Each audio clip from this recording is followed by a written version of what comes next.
Hello friends, welcome to Sunwin kitchen. இன்றைக்கி நம்ம கிச்சனில் இட்லி மாவு தோசை மாவு இல்லாத சமயத்தில் சூப்பரான ஒரு பிரேக்ஃபாஸ்ட்டு தான் செய்ய போகிறோம். இதுவும் இட்லி மாவு தோசை மாவு டேஸ்ட்லேயே தான் இருக்கும். வாங்க இந்த சிம்பிளான தோசையை எப்படி செய்யலான்றதை பார்க்கலாம். ஒரு மிக்ஸி ஜார் எடுத்து வச்சுக்கோங்க. அதில் 1.5 கப் அளவுக்கு அரிசி மாவை நல்லா ஜலிச்சிட்டு சேர்த்துக்கோங்க.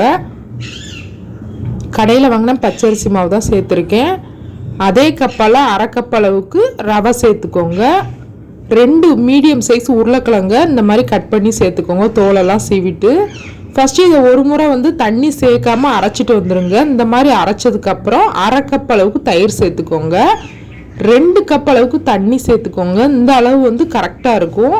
இப்போ நல்லா ஒரு 5 நிமிஷம் அரைச்சி எடுத்துகிட்டு வந்துடுங்க. அரைச்சிங்க அப்படின்னா மாவு கரெக்டாக தோசை ஊற்றுறதுக்கு தக்கன கரெக்டாக இருக்கும். இதை அப்படியே ஒரு மிக்சிங் பவுலுக்கு மாற்றிடுங்க. மாற்றிட்டு இதுக்கு தேவையான அளவுக்கு உப்பு சேர்த்துக்கோங்க. மாவு கரெக்டாக இருக்கும். இதுக்கு மேலே எக்ஸ்ட்ரா தண்ணி ஊற்ற வேண்டியது வராது.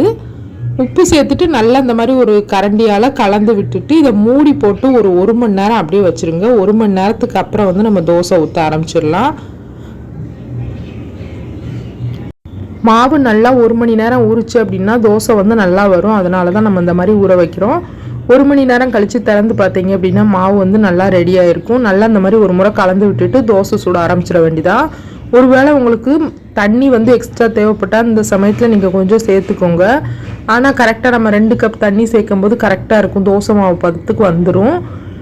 இப்போ ரெடி ஆயிடுச்சு. நம்ம ஒரு தோசைக்கல்லை சூடு பண்ணிவிட்டு எப்பவும் போல் நம்ம தோசை சுட ஆரம்பிச்சிட வேண்டியதான். நீங்கள் எப்படி சுடுவீங்களோ உங்கள் தோசைக்கல்லை அதே மாதிரி சுட்டு எடுத்துக்கோங்க. எந்த அளவுக்கு மெல்லிசாக ஊற்ற முடியுமோ அந்த அளவுக்கு தோசையை நல்லா மெல்லிசாக ஊற்றிக்கோங்க.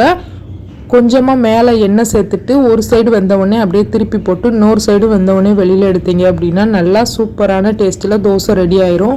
இட்லி மாவு தோசை மாவுலாம் இல்லாத சமயத்தில் சிம்பிளாக செய்கிறதுக்கு சூப்பரான ஒரு ரெசிபி. கண்டிப்பாக ட்ரை பண்ணி பாருங்கள். தேங்காய் சட்னி, தக்காளி சட்னி, சாம்பார் கூட சாப்பிட்றதுக்கு ரொம்ப நல்லாயிருக்கும். ட்ரை பண்ணி பார்த்துட்டு எப்படி இருந்துச்சுன்னு சொல்லுங்கள். இந்த வீடியோ உங்களுக்கு பிடிச்சிருச்சுன்னா இந்த வீடியோக்கு லைக் பண்ணிக்கோங்க. என்னோட சேனல் சப்ஸ்கிரைப் பண்ணிக்கோங்க. தேங்க்யூ.